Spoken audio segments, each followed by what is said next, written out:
The WestConnex project is a 1950s solution for a city facing a 21st century future. It's a bad deal for Sydney. At a cost of more than $17 billion and rising, Sydney can expect much more traffic, the destruction of heritage suburbs, trees and parklands, and damage to our air quality. And for what? Tolls will be introduced on new and currently untolled roads that will only save most drivers less than 5 minutes. And the new roads will reach capacity in only 8 years. With most city commuters from the west relying on public transport, more roads are not the best way to invest our $17 billion. Despite overwhelming opposition by the public and experts, the New South Wales Government has made its decision and has already started the drilling and destruction. But it's not too late. The Auditor-General has launched an inquiry into WestConnex. Help us put pressure on government leaders to stop work at least until this important investigation is completed. WestConnex is a disaster for Sydney, east and west. It must be stopped. I just kick this afternoon off by performing the lyrics to a song I wrote a few years ago. It's called Listen Close, and it's kind of about our city and I guess the way that the physical environment of our city is changing and changes all the time, and how that reflects our heritage and things disappearing. And it goes like this. Can you feel the change in the air? I never could. Then I took a second look, and now I see it everywhere. Today moving so fast becomes yesteryear. And if you can't keep up, well then you disappear. I see the lonely old buildings round my way slowly fall into a state of disrepair. Then the real estate, buy it up, sell it off, knock it down, then it's gone like it was never there. Does anybody care? Welcome. Thank you for coming. We're here today for discussion, for listening, and most importantly, for sharing ideas about how we can stop WestConnex. So look around at all the maps and things that are on the wall, showing just what a swathe of destruction WestConnex could cut across our suburbs, if we allow it to. It's a look at the environmental damage that the new M5 will cause from this Sydney Park all the way along the development zone to Beverly Hills, Kingsgrove and Arncliffe, where the green and golden bellfrog is critically endangered. And I know many of you are aware of the terrible destruction that has already occurred in Haberfield and Concord. I thank you along for coming, Jamie Parker, Greens member for Balmain, Senator Lee Rhiannon and councillors. We have some apologies in the room for people who couldn't be here today. Alex Greenwich, Ron Honing and Jenny Leong, the member for Newtown who is also on maternity leave. Jenny asked us to tell you she is so sorry she can't make it today, but she sent a message of solidarity and support. She says, "Be assured that Newtown office is continuing to work to stop WestConnex and to advocate on behalf of those affected by the dirty toll road. It's disappointing to see an empty seat at the front. Someone who should be here. Mike Baird." I can't do a welcome to country because I am from the Bidgara people in southwest Queensland. I'm not from this country. So I would like to acknowledge the Gadigal people of the Eora country. But more than just acknowledge, we've got to realise the respect of what happened here. And this ties in to what's happening now. We've got to respect every aspect of what is left here. And that's those old trees. Respect our Mother Earth. Yes, there's a chair there for Mike Baird. That's interesting that he's not here. No respect for anything. No respect for constituents. Yet, it was revealed about 2 months ago he met with a man that was found to be corrupt at the ICAC hearings in 2010 or 2009, something like that. Secret meetings with people like that, but will not meet with constituents who are concerned about their environment. Do you know what the difference between Turnbull, Baird and Arthur Phillip is? Nothing. Nothing. There's a different code address and a better dental plan. I've always said that. That's exactly what it is. There is nothing, that colonial mentality that devastated our people in this very land is the same colonial mentality that is devastating you now. Of all the destructive projects that Premier Farrell and Premier Baird have visited upon our city, I think WestConnex is the worst. and it's supported by the Labor Party, federal and state.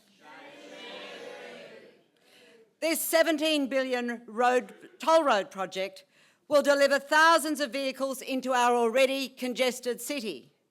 And this is at a time of accelerating climate change, increasing population, and an increasing demand for public transport. Just imagine a massive interchange right here beside Sydney Park. Just imagine the interchange, which is as big as Sydney Park. If you look at it on the plan, it is as big as Sydney Park.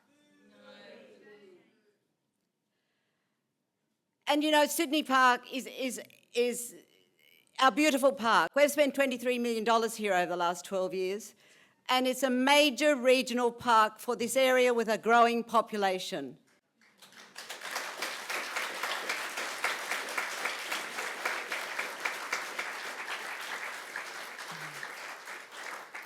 And the surrounding streets will have thousands and thousands of vehicles induced onto them.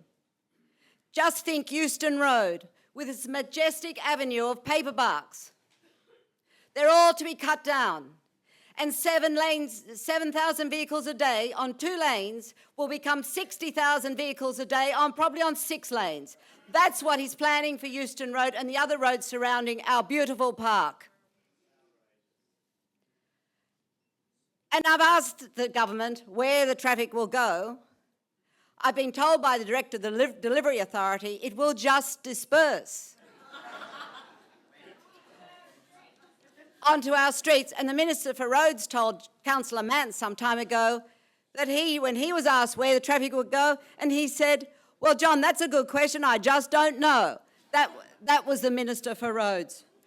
So, you know, but I fear it will go into our neighbourhoods.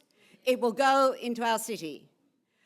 Our neighbourhoods, our city of villages, where we have planted 11,000 trees, where we've planted 58,000 square metres of landscaping, where we have created beautiful pedestrian ways, where you can hear Australian birds singing in the trees now, our bike lanes, our neighbourhoods.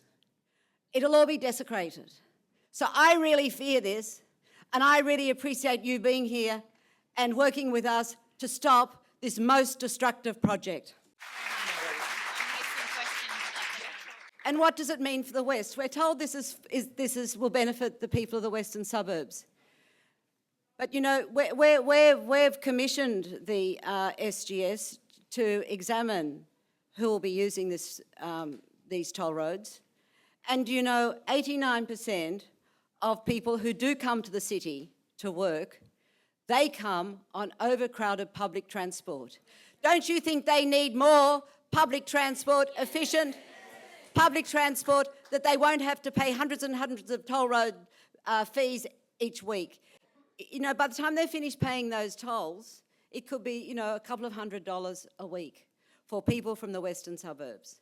And of course, when they drive here, where will they go and where will they park? None of those questions have been answered. The government will not tell us what will happen. This is the most shocking proposal. And, you know, it's a shocking proposal, and, you know, one of the reasons why it's such a shocking proposal is that the process has been so bad. Decisions about this project have been made behind closed doors, and the public has been shut out of the process. And you know, this is the most expensive, we're told, the most expensive road project in Australia. And you know, what other city is building a toll road project like this? I'll tell you, the only other city I can think of is Dubai. And you know, the project's speeding ahead. Houses have been acquired, houses have been demolished, neighbourhoods have been desecrated. And this was all happening before the environmental impact statement had been completed. It is a shame. It is the most shocking example of bad government.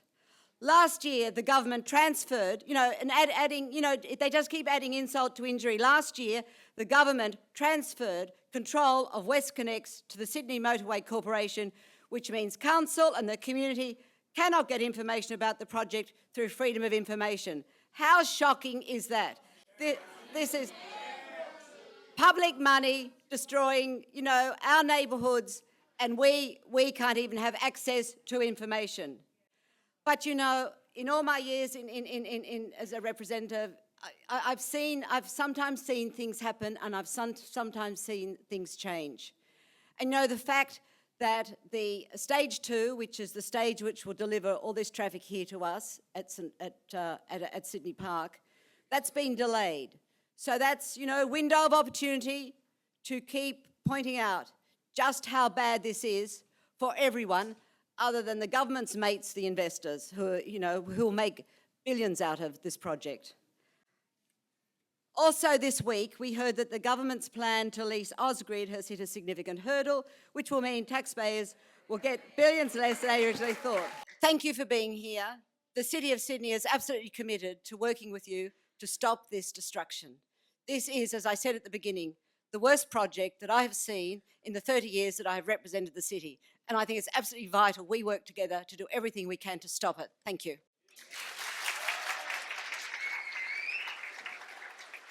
The King Street March in February 2005 was the first we became aware of this horrible beast called WestConnex, so it was obvious to us that Newtown would be destroyed if the proposal, the 70,000 extra cars predicted would hit our streets. It also became pretty obvious to us we actually saved Newtown from WestConnex group, that visuals would play an incredibly important role in the campaign. So I've been documenting it since that very day. So in February 2005, after the major rally, that scared the shit out of WestConnex, and they called on a community meeting in Enmore Theatre. This was called to answer questions about the project, apparently, but we walked away even more concerned. Cliche and his amigos wouldn't in a lot of cases answer our questions, basic questions, and couldn't answer them in other cases. So this was a complete sham and used only to gather brownie points for their supposed community engagement. Oops. So local campaigning started to gear up after that. The lovely little campaign group in WestConnex in St Peters, which is now sort of morphed into WestConnex Action Group, held a small thing called the Jurassic Walk, and that was a way to show the local communities what would happen when basically WestConnex went ahead and St Peters would be completely destroyed. Then there were many demonstrations at Alexander Landfill where illegal asbestos was being dug up, and this work was actually started before the EIS was even approved. We learnt that Sydney Park had become threatened, and we also learnt that huge chunks of our beloved park will be sliced off for the project. So at least 12 metres on the eastern road side, over 500 trees, destroying the avenue of paper barks that we were actually down photographing with Clover earlier. And some of the very old fig trees and established angophoras will go. We then called a Newtown community meeting where we decided, that was in August 2015, where we got residents and businesses to basically let our businesses in Newtown know what WestConnex actually meant. I mean, there's been a fair amount of cluelessness going on there. And we started a campaign putting small stickers that say, Save Newtown, Stop WestConnex. And we've got those in over 180 businesses up and down King Street and South King Street. There was an extraordinary demonstration that was organised by Sharon Laura, who is an absolute brick and amazing campaigner over in Haberfield. Absolutely, Sharon. This demonstration was over the bridge that goes across Parramatta Road, and she managed to involve the Haberfield Community Primary School. This construction site is 500 metres away from the school. During all this time, all our various groups were trying to get a petition signed. We had to get 10,000 signatures to get a debate happening in New South Wales Parliament. Amazing work by our volunteers. Just after this time, there was a festival called the Small World Festival that actually happens every year in Sydney Park, and it's held at the concert and entertainment area. Just down here, actually it's only a couple of 100 yards down from here. It's organised by one of our star local businesses called Young Henry's Brewery. Now that festival showcases all the local businesses and live music, and this area is now going to be part of the area destroyed by WestConnex. I'd just like to say, join a group. Australia has a hideously inefficient gambler's addiction to roads. This was a statement in an Infrastructure Australia report not long ago. And I have to say, shamefully, the New South Wales Baird government are leading the pack with the monstrous WestConnex, NorthConnex, and many others in the pipeline. We all know that massive multi-lane motorways and toll roads are not a transport solution whatsoever. They just create more air pollution, increase congestion through inducing more traffic, cause massive environmental devastation through the destruction of our precious parks, green spaces, bushland, wetlands. Not only will we be losing our trees and urban green canopies, which are so much needed in a climate-constrained world, but actually we'll be exacerbating climate change with massive increases in greenhouse gas emissions from the ever-increasing number of cars if we keep building these roads. Just last year, the OECD report estimated that air pollution has now become the biggest cause of premature deaths, and 50% of these deaths from outdoor air pollution are actually caused from road transport. And while between 2005 and 2010, air pollution-related deaths in the OECD countries declined, except in Australia, they increased by 68%. So the tunnel stacks for WestConnex will just add more to this toxic air pollution, more carbon monoxide, more particulate emission, more nitrogen oxide, and spewing it actually in our most densely populated areas. This is dangerous and completely outdated infrastructure. Yet the Baird government is pushing ahead with their real myopic tunnel vision without the community having seen a shred of evidence or justification for why these motorways are necessary. In fact, all the evidence that we have seen is to the contrary. For example, from the secret papers that I forced the government to release, and then later on in their own environmental impact statement for the M4 widening, it shows that many cars and trucks will still keep using Parramatta Road and other local roads, and actually even might increase once the road M4 is widened and tolled. So this will only cause more increase in congestion, quite contrary to what the government says, that everyone will now go into the tunnel. And this modeling is also quite inaccurate because it represents a scenario in the EIS, which was selected for part of the Parramatta Road, that was already highly congested. So really, you couldn't actually increase more congestion on a road which was already fully packed. It was also revealed in November that fewer people are predicted to use the two M5 East tunnels together than currently use the one. And this is again because of the $6 toll that currently doesn't exist. According to the Baird government, it's good for us that traffic will disappear down a tunnel and leave our streets relatively free.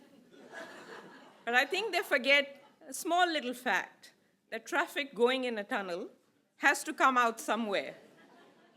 And this is where it's going to come out. Thousands of cars that come out of the interchange here will be funneled into our already congested local streets. And of course, with the Green Square development going ahead, population is set to increase around here. But the state government doesn't have many plans for public transport. All we're going to see here is traffic chaos and literally stand still. And if my 25-year career in engineering, in research, in teaching has taught me anything, it's that substance matter far more than spin. That good projects and good decisions are made on solid evidence by doing our homework, by research, by gathering the information, and by really talking to the communities to find out what is needed. It's by exploring alternatives, and none were explored for this monstrous project. What I see unfolding almost every day in front of my eyes in New South Wales Parliament is that none of this decision-making criteria is met at all. Far too often, facts are made dispensable as they become the casualty of a really narrow political mandate. We also know that this government's plan is not a transport plan at all. If we were doing a transport plan, we would have been seeing much better planning, implementation, much more focus on climate-friendly, multimodal transport to build a sustainable and a livable city. The WestConnex is just about building more roads to justify building even more roads. One of the justifications for building the M4 East Tunnel was to provide an efficient route to Sydney Airport. But now suddenly, it's off to Rozelle with a massive, massive underground interchange. And we're supposed to believe that this whole new project is not going to cost a single extra cent to the project. A project which already has a price tag of about 17 billion, and it increased by 70% over the last 4 years.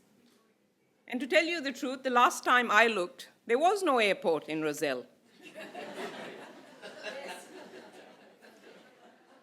Eventually, this government intends to use the WestConnex to justify an entirely new, separate, multi-billion-dollar project, the Western Harbour Tunnel, underneath the Sydney Harbour. They have no intention of weaning themselves off this addiction to roads. This haphazard planning also shows that there is not much planning at all. Line drawn on a map. It's an incompetent neoliberal government trying to build its way out of yet another traffic jam. But part of the reason for this poor planning is also the way public service has been treated in the last some years. It's the hollowing out and it's the de-engineering, the de-technologizing of the public sector, leading to more and more outsourcing with diminished capacity to manage consultants, no scrutiny on design, procurement and delivery, and an eternal scope creep. The only winners out of this are the private tolling companies, the financiers, and their mates in the Liberal Party. A few days ago, we found out about the bumper profits of the road tolling company Transurban. And almost half their revenue actually comes from Sydney, tolling Sydney roads. That was about 800 million this year, a 14% increase from last year. It is quite unacceptable that people are losing their homes, our environment is being destroyed, and on top of that, billions of dollars of taxpayer money is being used to prop up profits for private tolling companies. It is the community and the environment who are going to pay this heavy price, not the politicians who've made these miserable, terrible decisions. We know that cities around the world, even Los Angeles, has discovered the failures of motorways and are moving towards building safer and more sustainable transport infrastructure, including public transport, cycling, and walking. These options result in improved community health, well-being, and social inclusion, increased productivity, reduced congestion, reduced air pollution, and fewer greenhouse gas emissions. In some ways, it's a no-brainer, but obviously, there are no brains in this government.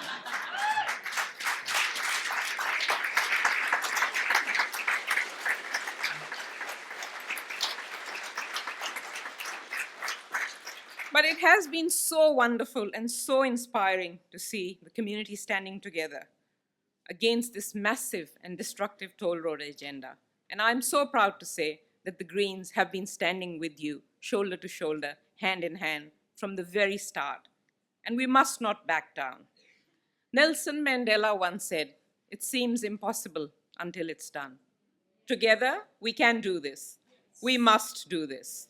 Thank you. I actually live in Petersham at the moment. I grew up in Newcastle. It's the world's largest coal port, and we just last year, the New South Wales government had spent, I think it was something like $600 million ripping up the heavy rail service from Hamilton to Newcastle, in the second biggest city in the state.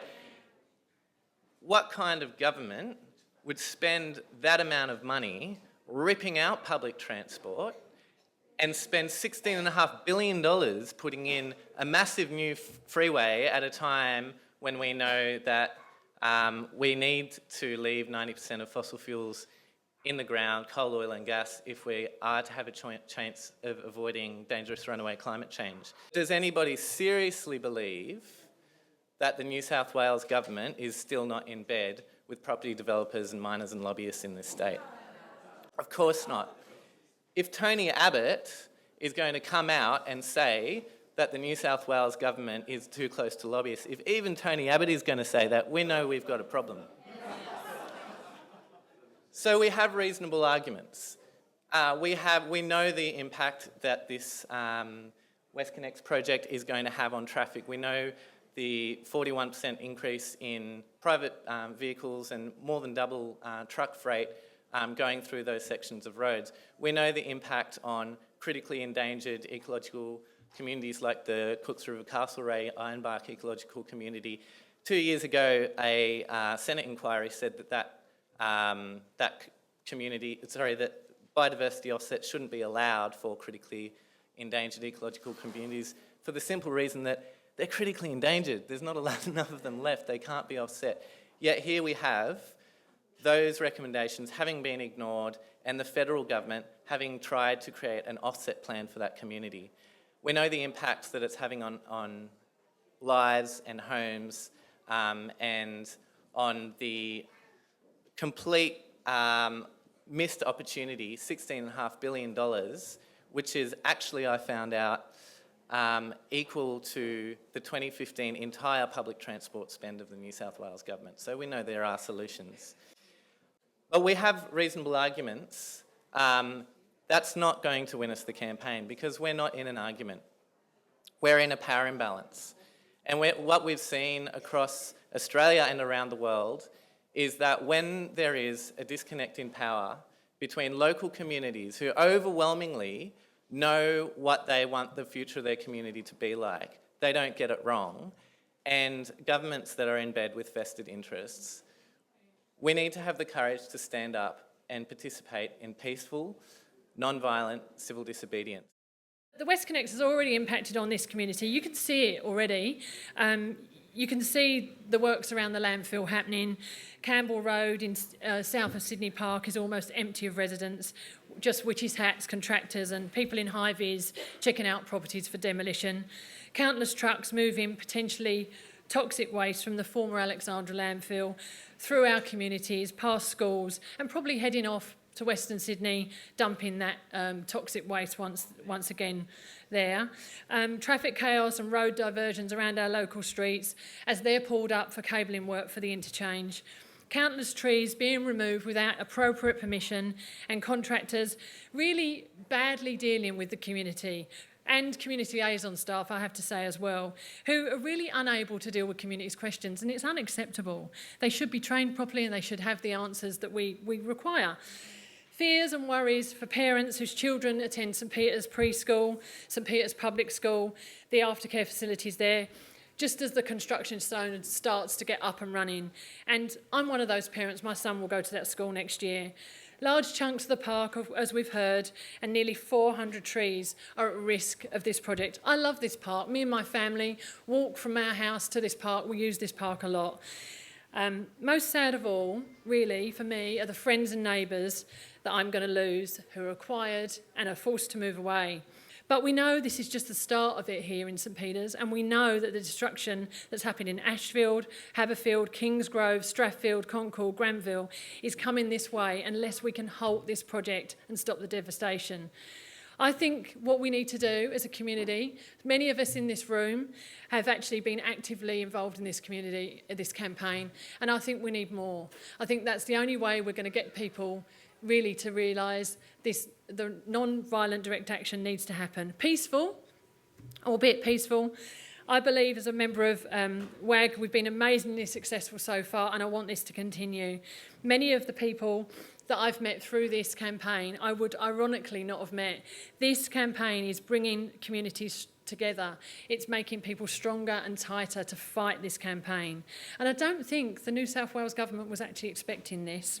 The fight to stop WestConnex is not over yet, and we need to stop it before this devastation gets really out of control, because it actually is really out of control. If you drive along the M4 and you see what's happened in Haberfield and Ashfield, you sort of look round, you think you're in a war zone. It is tragic, really tragic. And it's not just the fact that the houses have been demolished. That's very sad, but there's actually no work going on there at the moment. There are no diggers in the ground, and we can stop this. So what I'm saying to you today, there are a couple of big actions coming up.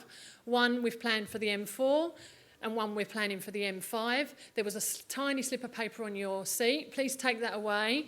Please keep those dates in mind and keep in touch with us on social media and by email. Sign up with us at the back of the room for email. You know, if Baird is allowed to get away with this, our communities, and I mean not just this community around the park, I don't mean just Erskineville, St Peters, I mean our community as a city will not recover. The pollution, the congestion, the toll roads and the loss of urban green space will be tragic. Let's not allow this to happen. Together we can stop WestConnex. And let Baird know we're here today, we're not happy and we want to stop WestConnex. We're putting a ribbon around this tree to symbolise its death. WestConnex. This will be one of the trees that will be cut down by WestConnex. All these other trees you see here that have the blue ribbons on them, there's a whole avenue of paper barks right down Euston Road, and they are all going to be cut down. Currently we have 7,000 vehicles a day on Euston Road. The proposal is that that will become 60,000 and 2 lanes will become 6 lanes. And that traffic will be brought into our city, where congestion is one of our most serious issues. So this is a project that is destructive of our environment, the most expensive road project in Australia, and it is going to just devastate our city at a time of accelerating climate change. A beautiful Australian paper bark.